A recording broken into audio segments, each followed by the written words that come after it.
Cinematography is the next cool thing. अब हर किसी को एडिटिंग सीखने के बाद सिनेमैटिक शॉट्स कैसे लेने हैं ये सीखना है। बट आई नो जैसे तुम अपना फोन उठाते हो तुम्हें समझ ही नहीं आता कि फ्रेम क्या बनाना है। तुम्हें ये तो पता है कि every frame tales a story, but actual में फ्रेम कैसे बनाना है ये आपको आज मैं सिखाऊंगा। देखो, एक सीन में इमोशंस दिखाने के लिए मल्टीपल शॉट्स का यूज किया जाता है एंड आज ऐसे ही टोटल 12 सिनेमैटिक शॉट्स मैं आपको बताऊंगा जो आपको बिल्कुल नोट डाउन करना है। मतलब कोई भी सिनेरियो अगर आपने इन 12 शॉट्स के पीछे का मीनिंग जान लिया ना तो आप हर शॉट को सिनेमैटिक बना सकते हो, फिर वो चाहे बोरिंग स्लीपिंग सीन ही क्यों ना हो।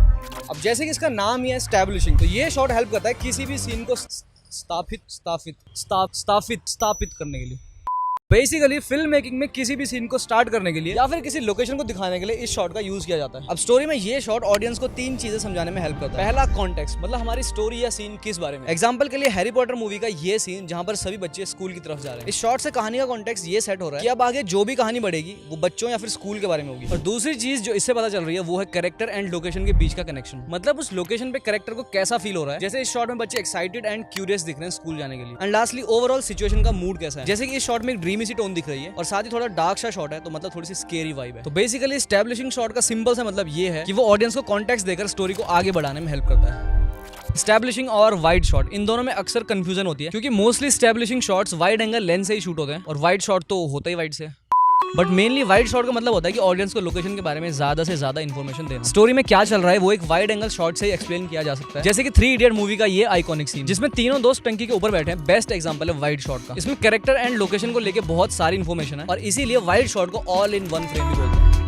फुल शॉट, इस शॉट का बेसिक पर्पस ये है कि वो कैरेक्टर की बॉडी लैंग्वेज को शो कर सके। इस फ्रेम की स्टार्टिंग कैरेक्टर के हेड से होती है और फ्रेम पैरों तक एंड होता है। ये शॉट कैरेक्टर की पोजीशन, सिचुएशन या फिर कंडीशन दिखाने के लिए यूज होता है। लेकिन अगर कैरेक्टर का मूड रिप्रेजेंट करना हो तो उसके लिए यूज होता है एक मीडियम शॉट। अब इन सारे शॉट्स को एक बार ध्यान से देखो, इन सब में फ्रेम वहीं पे खत्म हो रहा है जहाँ पे कैरेक्टर की लोअर बैक एंड हो रही है। और यही पहचान है एक मीडियम शॉट की, जो कैरेक्टर के मूड और इमोशन को दिखाता है, खासकर जब कैरेक्टर खुश हो, एक्साइटेड हो या फिर कोई एक्शन कर रहा हो। और जो शॉट फुल एंड मीडियम के बीच में आता है उसको बोलते हैं काउबॉय शॉट।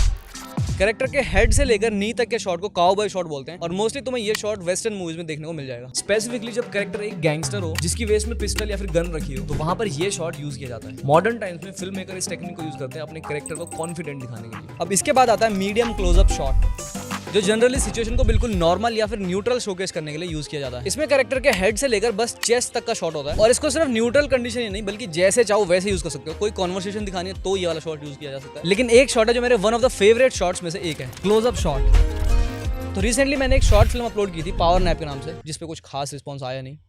बट अगर तुमने वो देखी है तो उसमें मेरी आईज का एक बहुत ही डिटेल्ड एंड क्लोजअप शॉट था और ऐसे शॉट्स को ही क्लोजअप शॉट बोलते हैं। तो जब भी किसी चीज की डिटेल देनी हो या फिर ऑडियंस को एक इमोशन फील करवाना हो तो क्लोजअप शॉट को यूज करना बेस्ट ऑप्शन है। और हाँ, जब स्टोरी में 2 कैरेक्टर्स बात कर रहे हो तब ओवर द शोल्डर शॉट का यूज किया जाता है। ये शॉट तो बहुत ही कॉमन है, आपने रील्स पे इसको कहीं ना कहीं देखा ही होगा कि एक आदमी के शोल्डर के पीछे से दूसरे कैरेक्टर का शॉट लिया गया। इससे सीन में एक अच्छी डेप्थ भी ऐड होती है और देखने वाले को ऐसा लगता है कि वो वहीं खड़ा होकर आपकी बात सुन रहा है। इसमें फ्रेम को सेट करते हुए बस आपको रूल ऑफ थर्ड्स को फॉलो करना होता है। मतलब एक साइड आपके पहले कैरेक्टर का शोल्डर दिखे एंड उसके अपोजिट साइड आपका मेन कैरेक्टर रहे। पॉइंट ऑफ व्यू शॉट, अब ये शॉट तुमने कहीं ना कहीं देखा ही होगा, इसको फर्स्ट पर्सन व्यू शॉट भी बोलते हैं। इस शॉट की हेल्प से आप कैरेक्टर की आई से रिलेट कर सकते हो, मतलब कैरेक्टर को इस टाइम पे क्या दिख रहा है वो सेम चीज आप फील कर सकते हो। एंड मैं इसको अपने स्ट्रीट फोटोशूट के व्लॉग में बहुत यूज करता हूँ बिहाइंड द सीन दिखाने के लिए। अगर हमें अपने सीन में कुछ हाइपरनेस, टेंशन या फिर कुछ अनइजीनेस दिखानी है तो उस केस में डच एंगल यूज करना सही रहता है। सीधी भाषा में अपने फ्रेम को ऐसे टेढ़ा कर देना, मतलब फ्रेम को लेफ्ट या राइट साइड टिल्ट कर देना। इससे आपके फ्रेम में होराइजन लाइन टेढ़ी हो जाएगी और जितनी भी वर्टिकल लाइंस आपके फ्रेम में है वो थोड़ी सी ऐसी स्लैंटिंग पोजीशन में आ जाएगी। एंड इसी वजह से ना फ्रेम को देख के लगता है कि यार कुछ तो गलत है इसमें। दैट्स व्हाई ये कैमरा एंगल एक अनइजीनेस क्रिएट करता है व्यूअर्स के माइंड में। एक बेस्ट एग्जांपल जहां पर आप इस कैमरा एंगल को यूज कर सकते हो is when you want to show the psychological imbalance of your character. और कई बार ऐसे शॉट्स होते हैं जब कैमरा बिल्कुल सीधा रहता है पहले, लेकिन सब्जेक्ट के पास आते आते धीरे धीरे वो टिल्ट होता रहता है एंड एक डच एंगल क्रिएट करता है। तो इससे एकदम डेंजर या फिर ऐसे खतरे वाली वाइब आती है। तो जब भी आपको सीन में कुछ ऐसा दिखाना है कि आप किसी सब्जेक्ट पे अटैक कर रहे हो या फिर बॉम्ब फट रहा है, कुछ भी ऐसी अनइवन सिचुएशन हो रही है, तो वहां पे आप ये एंगल यूज कर सकते हैं। और उस खतरे को और बढ़ाता है एक टॉप एंगल शॉट जो सब्जेक्ट को बहुत ही वीक या फिर ऐसे डरा हुआ शो करता है। एंड इसको अचीव करना भी बहुत ही सिंपल है, just place the camera above the I level of your character and आपका कैरेक्टर बिल्कुल पावरलेस लगेगा। स्टोरी टेलिंग में ये कैमरा एंगल यूज किया जाता है कैरेक्टर की मेंटल स्टेट को वीक, अनफॉर्चुनेट और डिफीटेड दिखाने के लिए। वहीं इसका ऑपोजिट एक लो एंगल शॉट हमेशा कैरेक्टर को बड़ा और स्ट्रॉन्ग दिखाता है एंड एक डोमिनेंस वाली वाइब देता है। लो एंगल एक ऐसी टेक्निक है फिल्म मेकिंग की जिसमें कैमरा ना सब्जेक्ट के आई से बहुत नीचे प्लेस किया जाता है। इससे बेसिकली कैरेक्टर को ना स्क्रीन पे बहुत ही पावरफुल और डोमिनेटिंग दिखाया जा सकता है। इसीलिए बॉलीवुड मूवीज में मोस्टली सल्लू भाई की एंट्री एक लो एंगल शॉट से होती है जिससे भाई एकदम पावरफुल हीरो लगते हैं। क्या मतलब है नहीं, मिल मेरे को कई बार। अब अगर आपने भी ये 12 शॉट्स मास्टर कर लिए तो आप भी ऐसी सिनेमैटिक वीडियोस बना पाओगे, मतलब पावर नैप जैसी।